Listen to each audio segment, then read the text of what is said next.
Yeah, Liv, I look very much forward to this conversation about one of my favorite topics, namely conflict. I've been working with conflict for 30 years, but I've almost exclusively been working with conflict between people, in maybe mainly in workplace settings. You're a psychotherapist and you work with conflict in maybe different ways than I do, but it's such an ubiquitous phenomenon. So maybe we can start that you say some general things about where do you encounter conflict, and then we'll dig deeper into the different aspects of it. Sure. I was wondering though if we could define conflict first to see. Yeah, maybe conflict means something different for you than for me, because I'm working with conflict between people. So my definition of conflict is that conflict is a situation or process where there's one or more parties who have some kind of desires or wishes or want something to be different than it is, and they are dependent on someone else to fulfill those wishes. And when that doesn't happen, there's a blockage, and that blockage generally leads to frustration, and the frustration leads to action, that you try to influence the other person. And when those four parts are fulfilled, there are wishes you don't want to live out, there is a blockage, there is frustration, there is some kind of action, then we have a conflict. That's my view. And obviously it's not so relevant for internal conflict, where you have to adapt it a little bit. Well, actually, that would, you could translate that description also to thinking of it as you have like different parties then inside of yourself. Yeah. That is contradictive and having a fight, not agreeing, and don't know how to solve it. So it's interesting when you describe it externally, because it's pretty much the same that also would happen internally. It's contradicting forces, and they are not listening to each other, or they don't even know they exist. They don't hear each other out, and it becomes very frustrated, and they collide, and then they need help from a third party, or from your own third party, from your own awareness, to acknowledge all parties, all sides, so that they can sit down at the table. That's really similar to what's going on between people. But to what extent practically do you work with people, so individuals in the internal conflicts, and to what extent do you also work with conflicts between people, for example, couples? The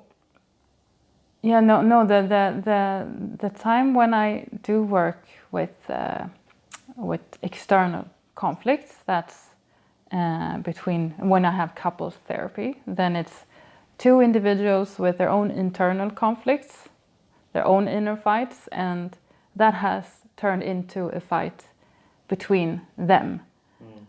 So then you have sort of your hands full. You have both to work with their inner conflicts, everything inside of them to be heard, and then also between them. So that's one setting. And I could imagine then working at the workplace where there are several peoples, then it's the conflicts in the individuals, and then that's turning into conflicts between several people, between a boss and the employees. But it's couples that I work with, and then also as a teacher, I have groups, trainings in a psychotherapy method, and that then there it also can be conflicts. But then the setting is quite nice, since there are psychologists and we're supposed to work with their internal life. So then they are sort of aware of that, that you can get help to work with yourself, so that it doesn't turn into a conflict in the group. But there can be also contradictions, and conflicts in the group or between me and a student, say. Since it's a quite complex setting, always when there is a boss or a leader or a teacher, the employees or the students or the patients, they often project authority, or they often project parent on the leader. Yeah, sure. So it's good if you're aware of those processes, I would say, as a leader, so that you understand, okay, they are just kids or siblings if it's a group, and all of these sceneries play out. So in my professional life, it's mostly external conflicts, couples, or in groups. But then, individual therapy, it's as you say, it's not. Then I don't work with the other party. So actually, when I've come to understand, I feel that, to me, the therapy is almost more effective when I have another party in the room. So, for example, when there is a couple. Because then I can look at the individual and see, okay, this is his or her problem, and this is what she's saying or he's saying about the other person. And then the other person is there and can nuance the whole thing. Otherwise, it's quite difficult to, you only have half of, then you don't have the whole story. So in a way, if the patient has a problem with relationships, I prefer to have a witness or to have the other party. And that's another discussion maybe, but I in a way, I find it interesting, when the tradition of individual therapy, like what is it that you actually promote, or what is it that you strengthen? Like you strengthen the person's own narrative about him or herself, but maybe it's not a good one always. Maybe it should be challenged and the reality should come in. So actually it's more efficient when you have a group or when you have the other, and it's so nice, it's so healing when you have a couple, and you can work both individual, and the other person can see then that person's vulnerability, which then triggers the other person, so that and then they can heal together and witness together, and then doing solve the external conflict.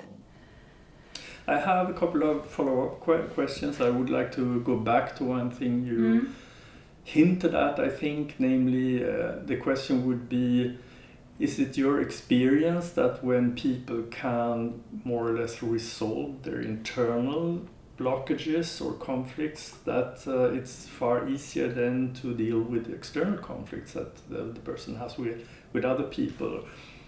Because of course it may also be the case that conflicts between people really has to do with needs, and needs that are not fulfilled can create significant conflicts in close relationships and so on.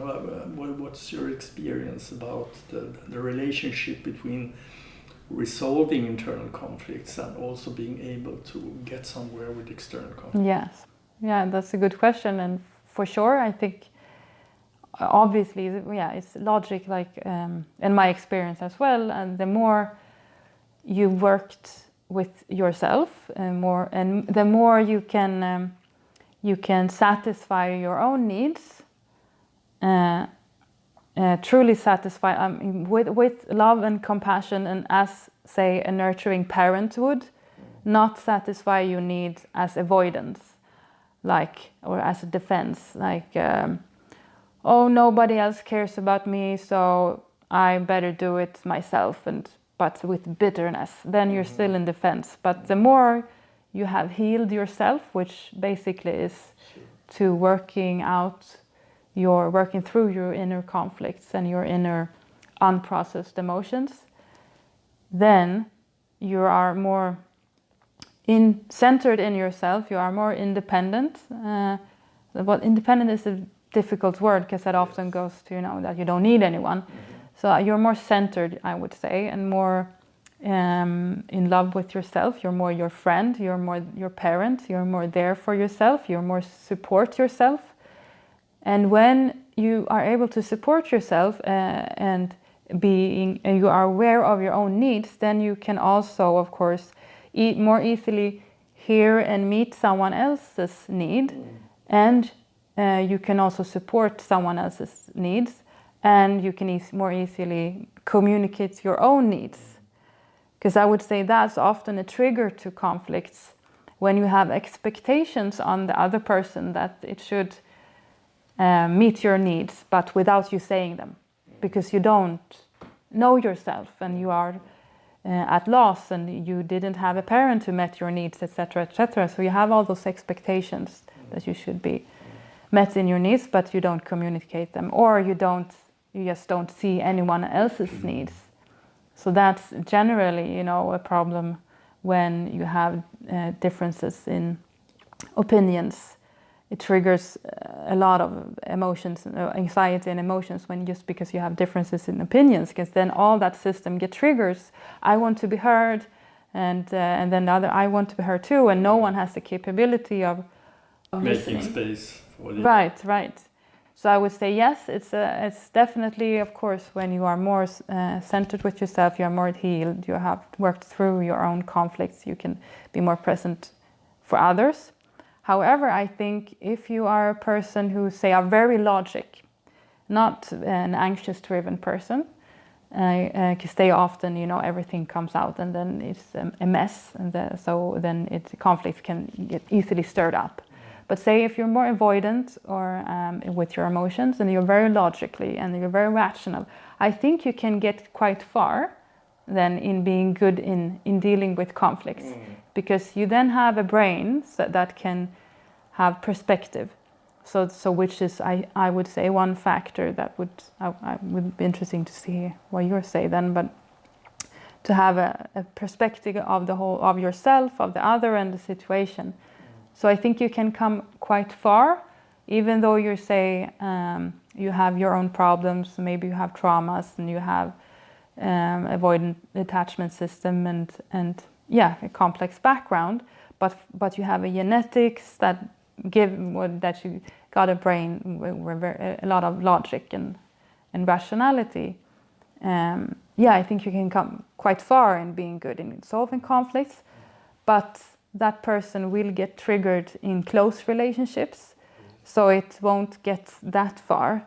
But as a working space, maybe it can work until maybe someone pushes you too far, or then you get too rigid and so on. But yeah.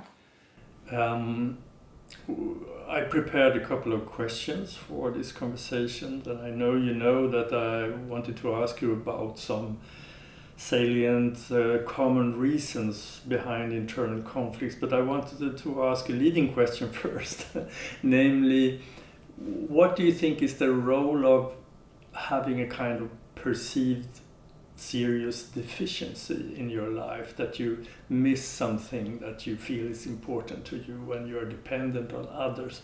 The Buddhist teacher Trungpa talked about the poverty mentality, the sense that something very important is missing in your life. Is that something you encounter in people that trigger also both internal and external conflicts? Mm-hmm.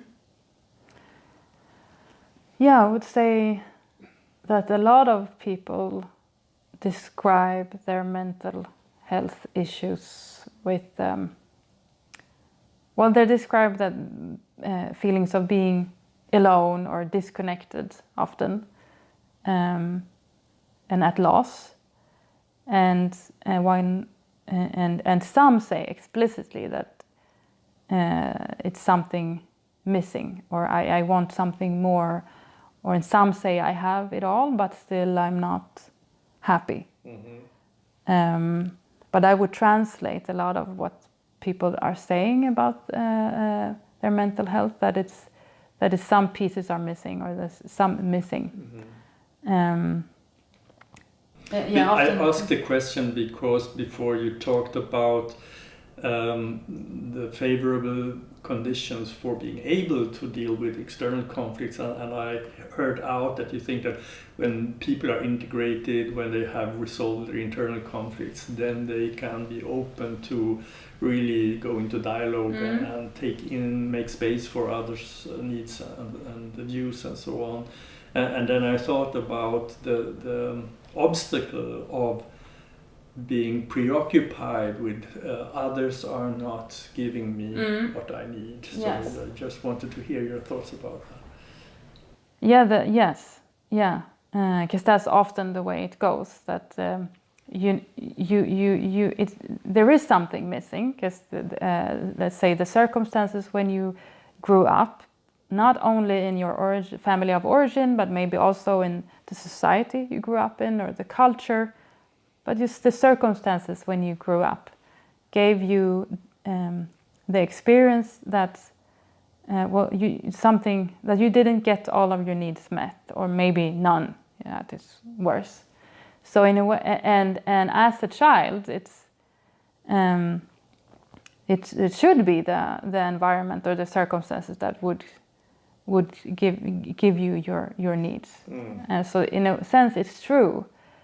But it becomes a problem when you are an adult and you still have a child inside of you who have something missing, and that child, of course, hopes or expects that the environment should provide. Yeah. But you're not a child anymore, so then it becomes a problem, and it becomes quite unattractive, non-charming when you are a child packed in an adult body, and also not only that, but also that you are not aware of this childish wish. It is a lot more Neediness, charming. Yes. But neediness can be quite charming, at least if you are, honest with that it's the child's needs. But most are not. They package it in an adult body. So the short answer to that, when someone is something missing in my life, and maybe they say, it's this and that and that and that, and then the short answer, yes, it's something missing. It is something missing, and it is you. So you are missing. We already concluded here that dealing with conflicts is both an internal work you need to do with yourself, integrating and see to it that you can somehow, to a reasonable extent, satisfy your needs in order to be able to meet others. But also it's a social work between people. So there's a whole package here about something missing and that you feel you need and so on. What are some other internal sources of conflict that you see in your work?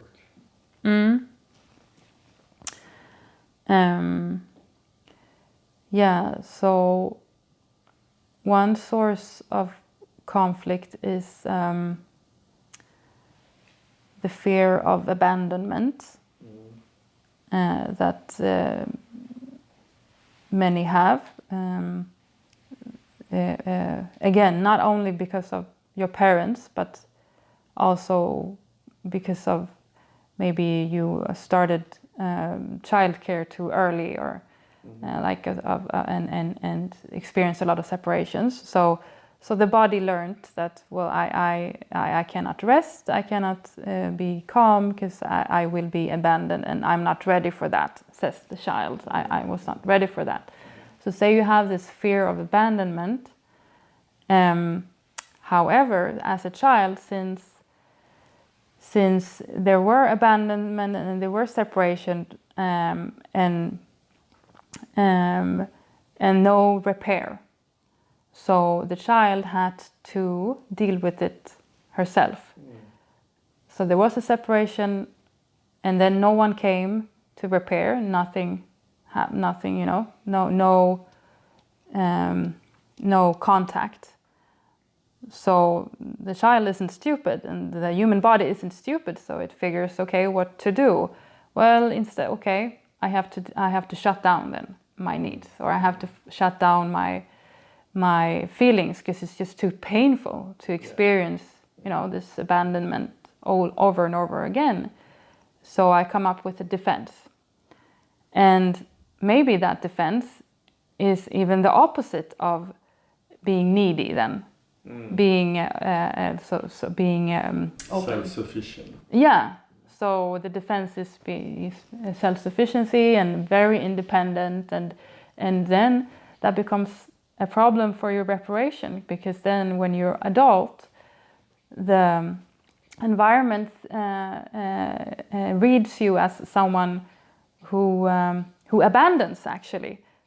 So as an adult, you are the one who abandons, because you are very independent and you don't need anyone, and you can do everything your own. But behind this wall is this little girl or boy who's shit scared and don't want to be abandoned, but acts in a way so that you have control over the abandonment. So you abandon everyone else, and then I have control, and then I don't have to feel my feelings. So that is a quite common conflict of you have this fear, but you don't give yourself the possibility to repair it as an adult, because you just... And we come back to what you actually do when you encounter that. Is there anything else that you see as very common reasons for having to do internal conflict? Let's say, you have a need to be heard and comforted, say. Be comforted, and physical touch, say, when you're sad or you're scared. So you have a need that someone hugs you. But again, your experiences with that as a child were harming in some way. So when you were scared or sad, and maybe you were a personality who wasn't so open with your needs in the first place. There are some personalities who don't know what they need. And you had a parent who didn't see that, okay, this child is scared or is sad, I come and hug. So you didn't show it maybe as a kid. But then you get bad experiences because you were alone then with your sad feelings or with the scared feeling. And again, it got too threatening to feel it. And then even, not only you shut down, but maybe you start to act in a way when you're sad that actually pushes people away, or you act ugly, you act, maybe you start to fight to distract from what you actually need. So you do the opposite of what you actually need. So if you're, but then fight can also be feeling in contact. Yeah, so you rather, exactly. So you rather have the contact of a fight than no contact at all. So that's a good point. Like when you're sad and so, but you don't know how to, get a hug, and that's also, vulnerable. Yeah, to be vulnerable, and it's associated to, pain and scary feelings. So you do what you can, and that might be to start a fight. And because often after a fight, you have some sort of repair. So that's very common theme, actually, that kids learn. Well, after the fight, then it's calm. So then I start a fight, and so then I get actually repair. But however, it's at the cost of the child. It's because the parent gets angry at you, or as an adult, if you start a fight, that becomes the theme or the topic instead. How you did wrong or annoying you are. That's always angry or blah blah blah.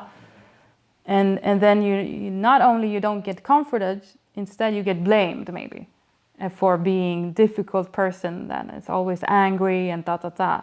But at least you got the repair or hug maybe afterwards.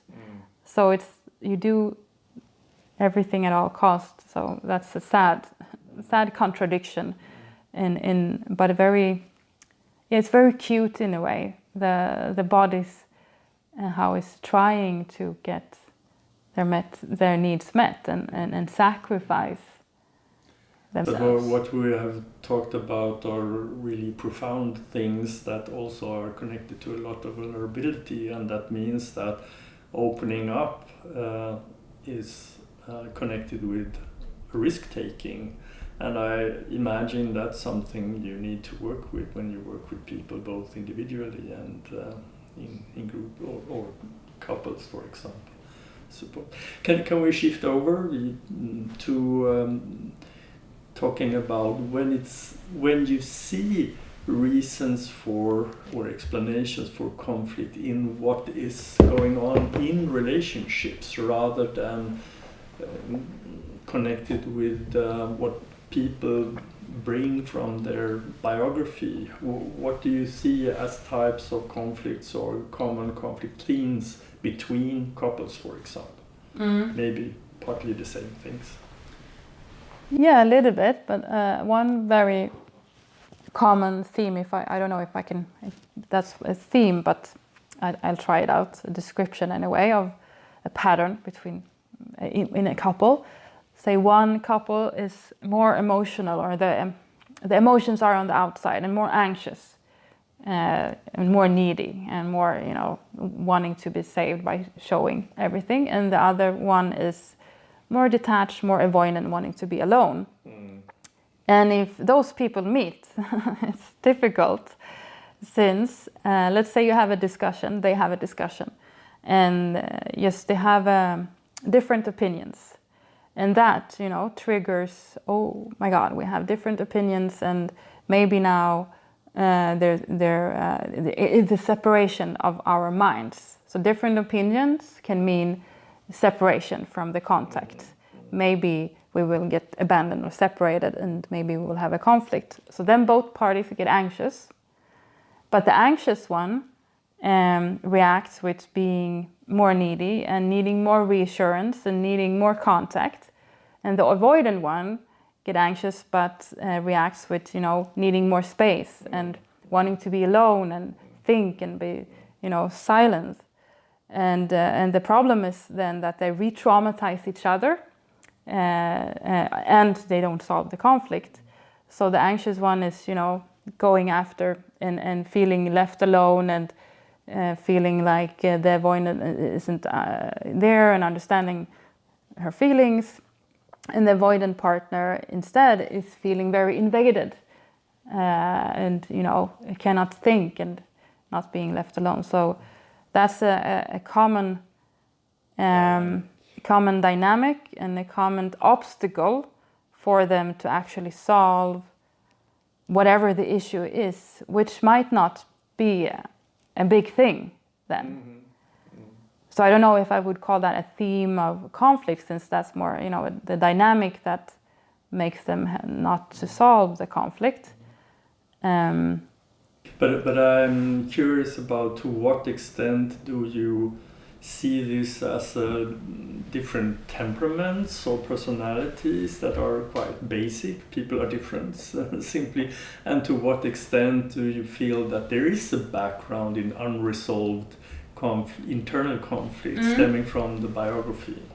Yeah, I would say if it would be a matter of different personalities, then maybe an issue would be one person thinks very fast and wants to solve things very fast. And the other one wants to, think it through, be slow.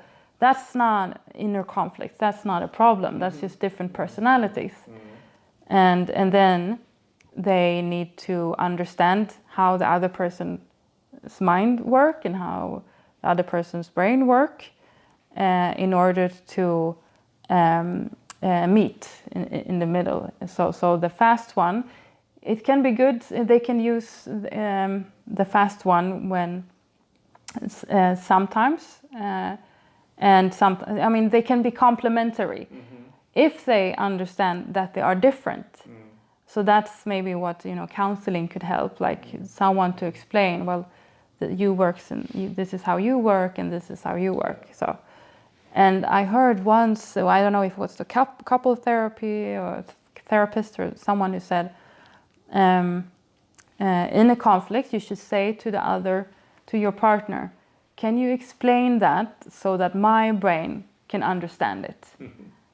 And then I can explain it so that your brain can understand. So that's a nice way to put it, so that you cherish each other's differences instead of just expect that we all work and think and feel in just the same way. Yes, we are all the same, but still in a sense. But yeah, maybe it's a tangent, but I've been working with adult development research and theory for a very long time. And when you say this, I think that people are at very different places in their skills or capacities for understanding someone else's mind if it operates very different from your own. So do you think that mostly it's possible for example, in a couples therapy, for people to understand more and be able to make this kind of simulation? What could I say that would be intelligible to the other person? Or do you sometimes meet limits there where it isn't really possible for people to do that? yeah, for sure. I mean, yeah, it's true. It is actually a quite complex ability to be able to take someone else's perspective. It's often something we say lightly. That of course I can understand you, but when you think about it, to truly get in the other person's mind and then also feel their experiences and to really understand where the other person is coming from. Yeah, that's a quite complex ability. So definitely has to do with age, obviously, and development. And then, of course, well, I don't want to go into discussing diagnosis, but yeah, of course, I'm thinking of autism spectrum, like where it can be more difficult to do that, to go and take someone else's perspectives. It doesn't mean you can't understand it, but I guess you have to understand it in a very logical, like someone really explaining it. Because that's actually another theme that's common, that you have expectations on the other one that they just cannot meet. And then you take it personally. You interpret the unmet needs, not as, that I'm rejected, I'm not listened to, you don't want to understand, where it's actually that is a disability. That's because of either personality or upbringing or culture. So that's often, that's a theme, that you expect the other to be all adult and be able to take your perspective and understand. And if both parties think of that way of each other, then it's difficult. It's very difficult. And often in a more complementary couple, then it works, and it's one adult who's all understanding, and then one kid that can work. Different roles. Yeah, so expectations and to really, again, understand yourself. It's not conflict or not, to really know what are my strengths, what are my disadvantages, what is my ability, and Any other common patterns you see between couples as themes where conflict centers around? Yeah, one more concrete conflict is, of course, around living. That it's chaos, maybe, that they can't decide, like basic stuff like where to live, and obviously if there's a divorce with kids, like who should have the kids when or what, like what week. So that's more concrete. So that's that's also common in economy. Like we have different ways of handling the economy. We have too many projects going on, and we don't know how to prioritize. So actually, when there are like more concrete sources of conflicts that stresses the couple, then it might be better to actually hire someone, a consultation with someone who sort things out for you, and like counseling with Excel sheets and whatever, like this Very is concrete. very concrete, so that their nervous system will calm down, so that they can think. Because you really need to think if you're going to solve a conflict. But if you're overwhelmed out because of the external issues, then you can't. So in that case, I recommend them to. Then I have said maybe once that I think you should get help firstly. It said that the other day. Firstly, with solving this issue, because this is not a first-hand psychology. This is, this just triggers. Yes, and because of the chaos. Decision making, prioritizing. Yeah, and because of the chaos that you can't do that, then you get all flooded, and then maybe your inner conflicts come out. But it's not efficient to try to solve their emotional life if it's burning, it's a fire outside. So you need to do first things first. So that's actually. When you're talking, I'm comparing a little bit how I encounter and work with conflict and how you do it as a psychotherapist. And one part of the conflict management field is conflict coaching. And I've done quite a lot of conflict coaching, and I've also trained other people in conflict coaching. And I think it's important to have an understanding of what you're doing when you do have that kind of conversations, because conflict coaching is not therapy. So when you see that things are triggered that require some kind of therapeutic process, maybe I'll do the opposite that you do, that you say, give the advice to someone. You need to talk to someone who can help you with these practical matters. And here it is the other way around, that maybe you need to seek a therapist to work through how the shadows of your past is influencing what's going on now. Because conflict coaching is primarily about assisting the persons to develop a strategy for dealing with an actual situation that is going on between yourself and other people in some way. So it's quite practical. It's not going in so much into the deeper reasons why you have the feelings you have, and why you get so anxious, or why something feels so important or hurting or something like that. So I'm not quite sure where I'm going with this, but maybe I wanted to hear, is it for you both that you sometimes use conflict as raw materials for therapeutic processes, going back and going deeper?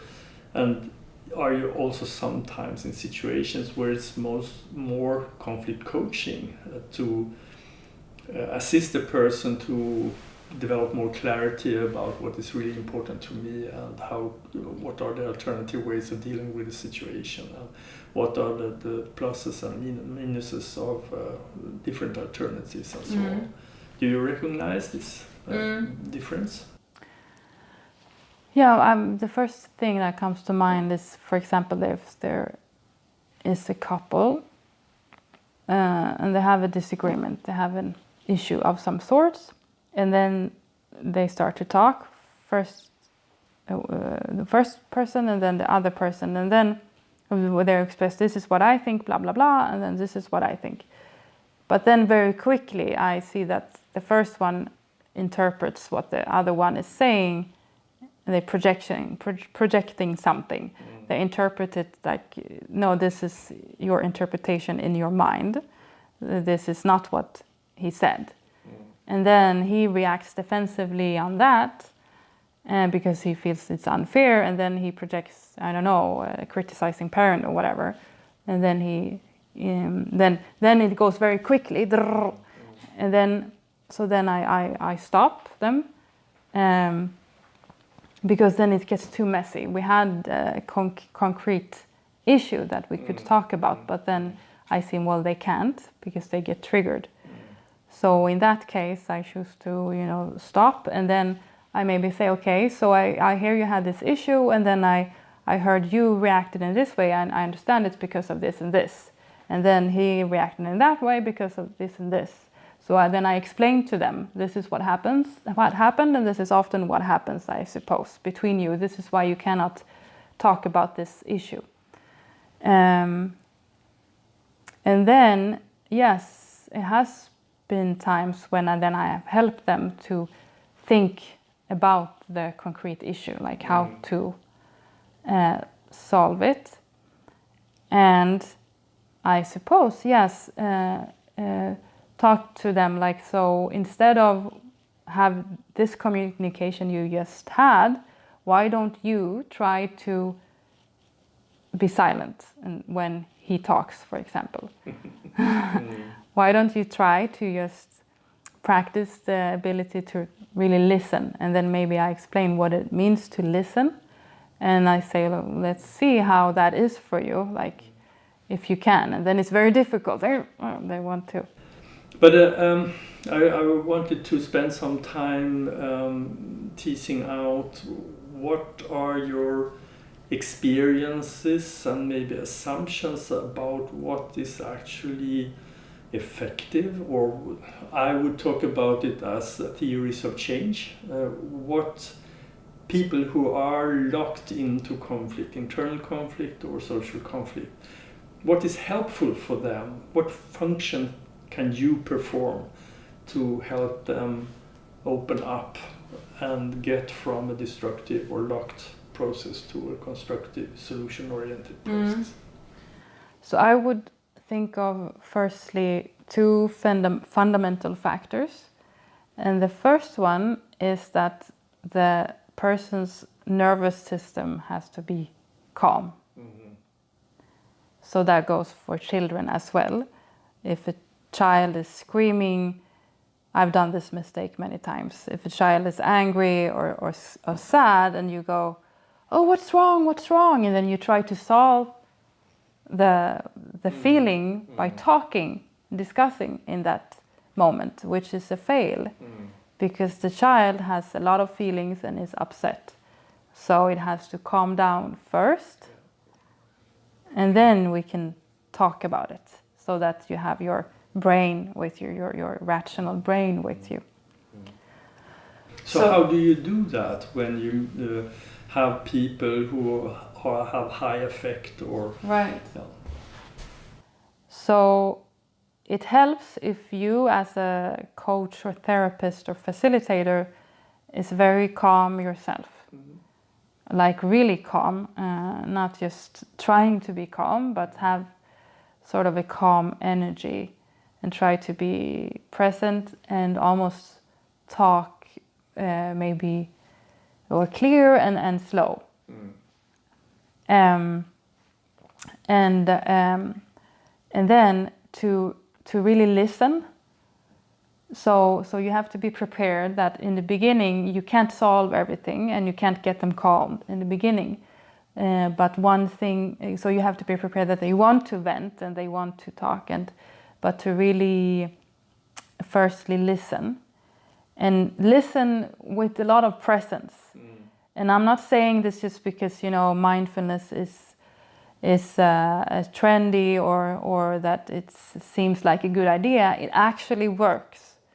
I've noticed myself that the more I've worked with being calm myself or understanding truly what it means to listen to someone, the better conversations I get or the better results I get in the conflict solving. So to not interrupt, because when you interrupt someone, they get really stressed, unless it is really, again, hurtful behavior. But generally, to listen and to really listen, trying to listen what they're saying, the content in it, and also the different themes and and why they're saying what they're saying, and not listen in order to I want to just say something myself. No.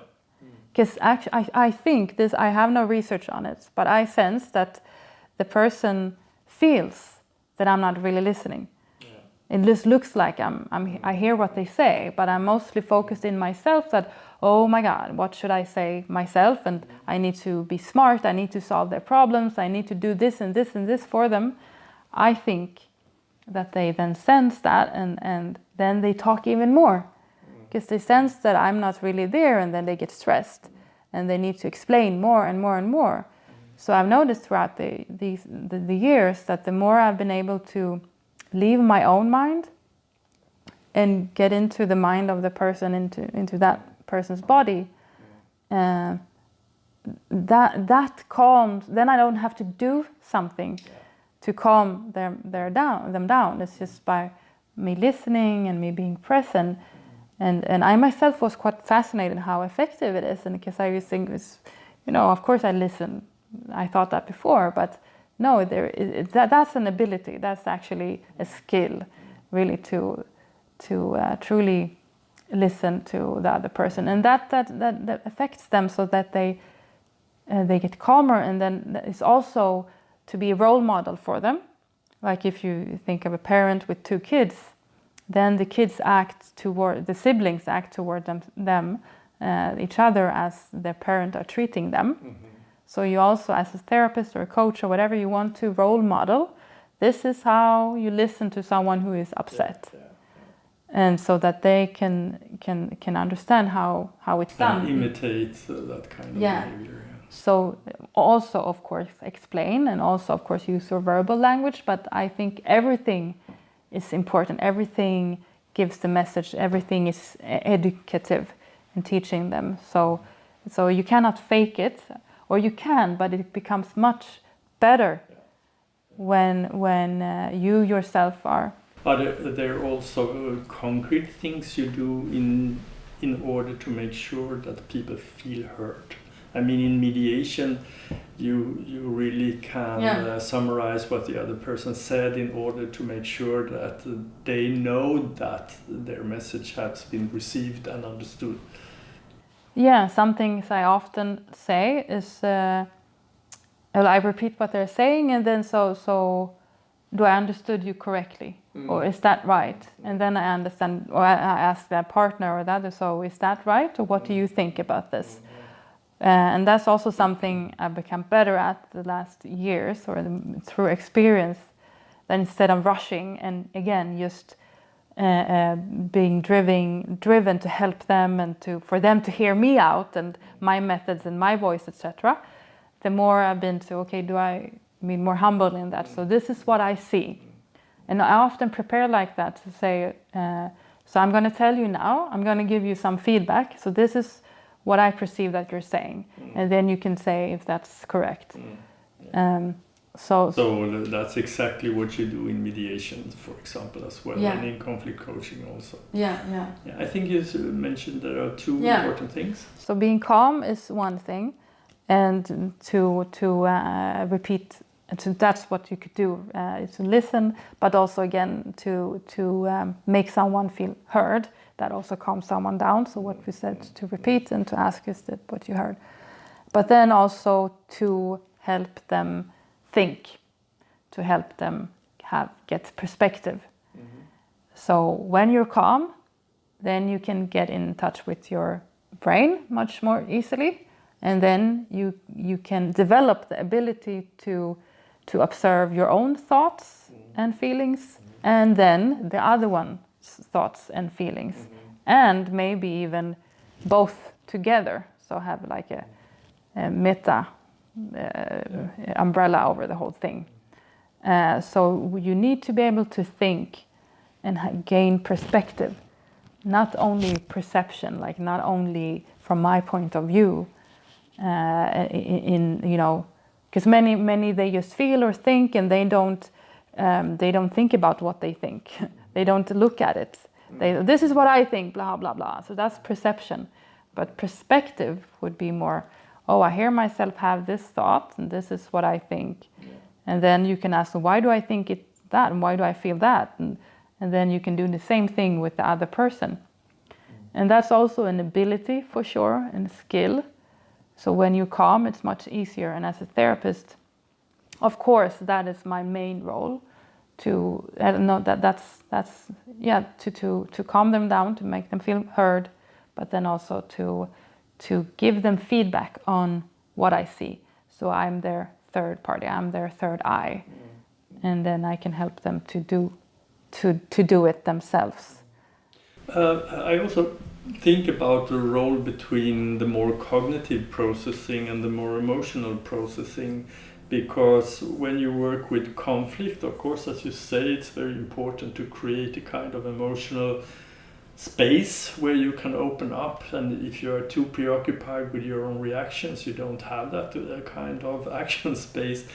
But in conflict work, when you work with workplace conflicts, for example, it's often very, very significant part of what makes it possible to start working toward the future and solutions and so on, that people understand their conflict, understand how things work, why the conflict works as it does, and maybe explanations why it emerged at all. It can be organizational conditions, for example, rather than the other person being bad in some way. To what role does helping them understand how things work, what role does it play in how you work with conflict in relation to the more emotional processing? Right, because I do work with, I would call myself an emotion-focused therapist, but I do think that I prefer not to,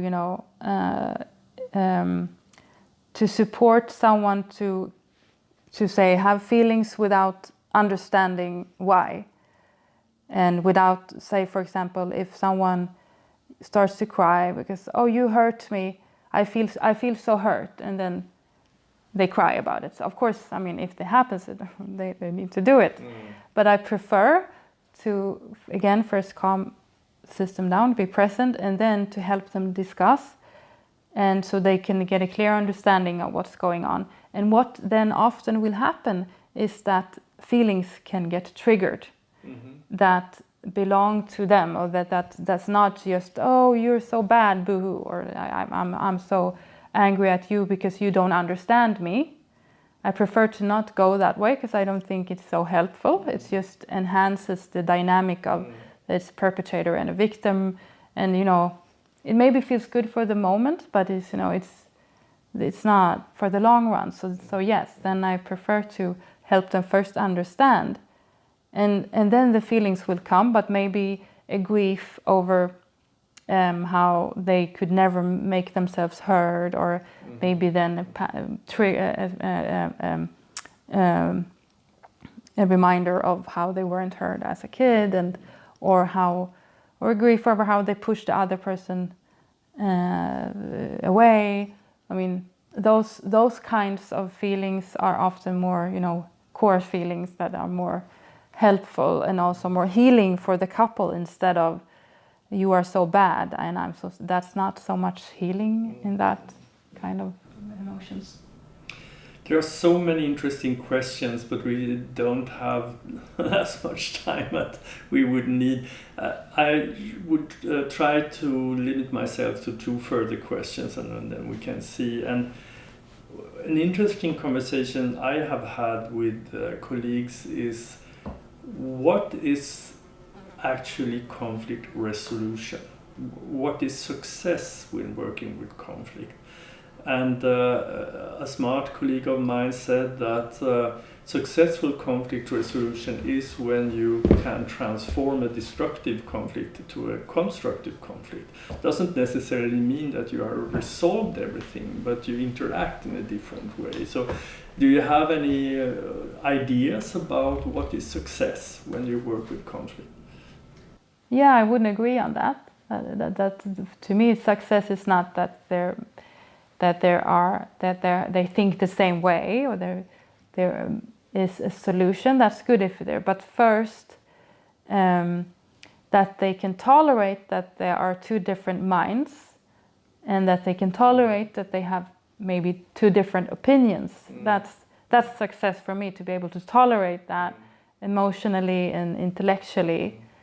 And then often actually often some sort of solution might come, because then they have the foundation to solve the issue. So that's success. And I think that tolerance often is quite low, and that's not only because of upbringing, and I feel that's a societal issue also. That's another discussion, but and I think we have discussed it before, like differences in cultures also, like how keen you are to express your mind and how you tolerate, how much you can tolerate different opinions and how you express opinions. And emotions. And emotions, yes.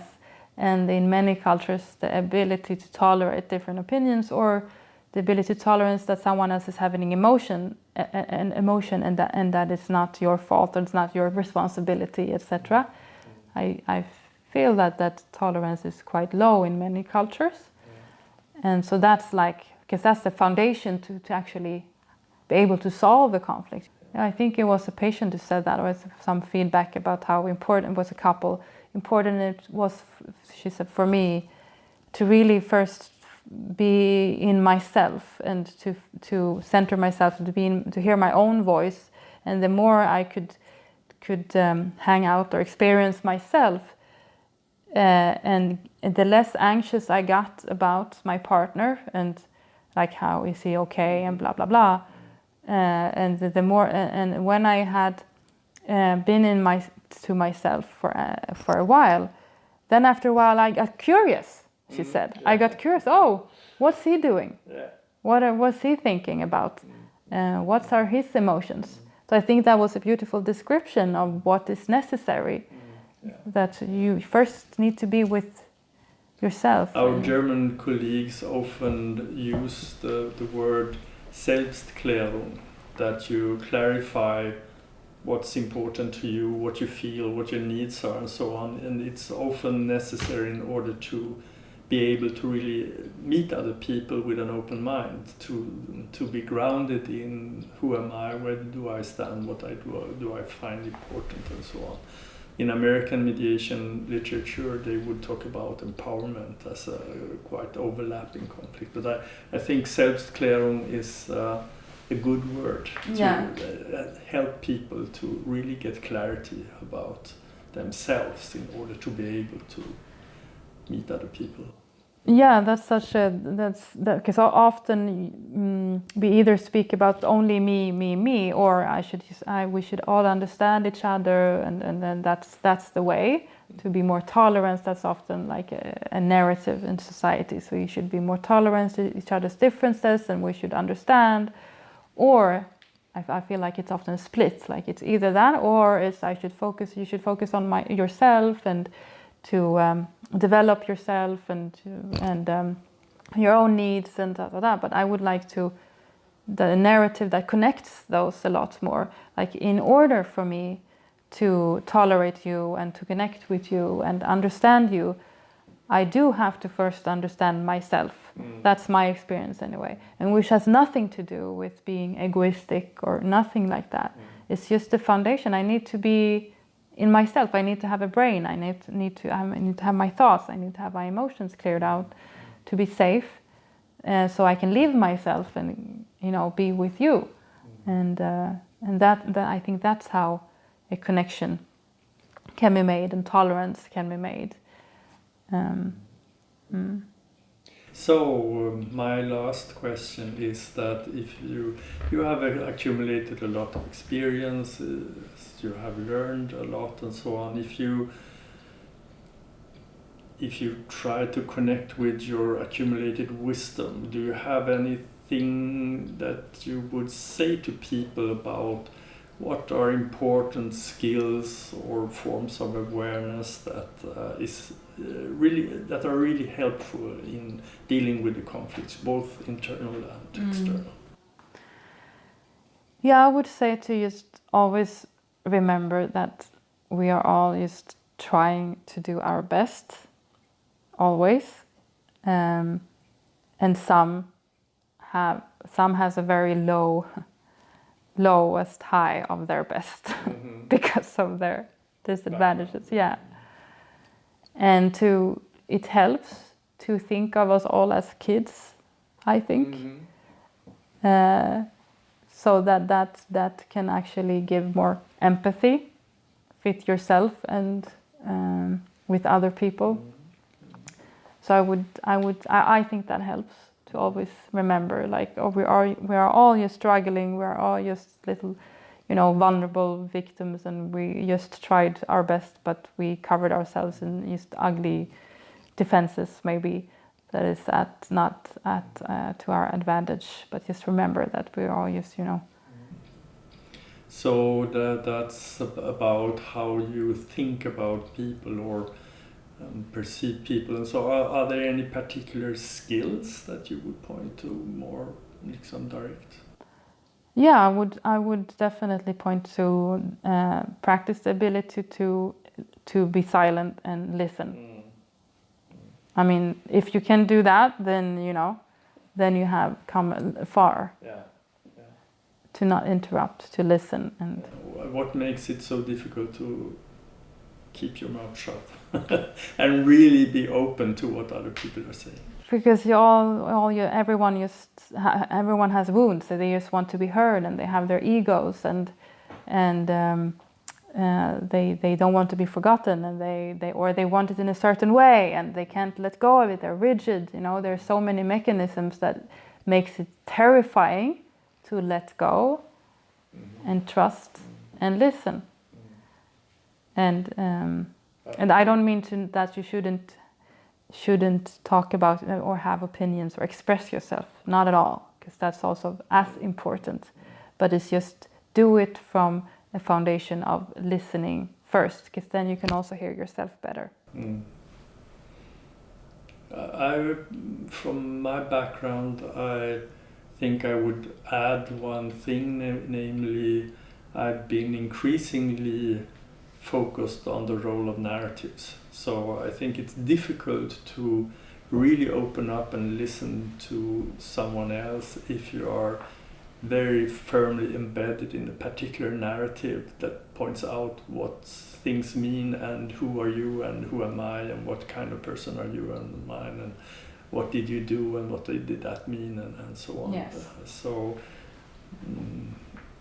in the same vein as you was talking about, to be able to tolerate that the other person has a different narrative than mine, and it's not about the right narrative and the wrong narrative, but there is, the world is simply like that there are different ways of understanding things and interpreting things, and we all spin up those narratives.